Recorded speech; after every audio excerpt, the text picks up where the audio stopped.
গাজা জুড়ে ইসরায়েলি হামলায় একদিনে আরও ৭১ ফিলিস্তিনি নিহত হয়েছে। এর মধ্যে কেবল নুসেইরাত শরণার্থী শিবিরেই প্রাণ হারিয়েছে ৩৩ জন, আহতের সংখ্যা ৫০।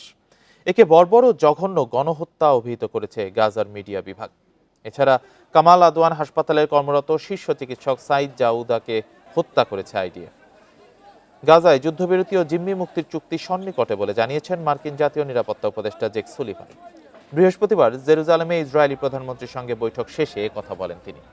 ইসরায়েল ও হামাস উভয় পক্ষের রাজনৈতিক সদিচ্ছার ফলেই এটি ঘটতে পারে বলেও জানান সুলিভান। এর আগে মধ্যপ্রাচ্যের সংকট সমাধানের প্রতিশ্রুতি দেন নবনির্বাচিত মার্কিন প্রেসিডেন্ট। যুক্তরাষ্ট্রের নতুন প্রশাসন গাজা যুদ্ধের অবসান চায়। নেতানিয়াহু এ বিষয়ে অবগত বলেও জানান Donald Trump. But I believe it can. We've been close before.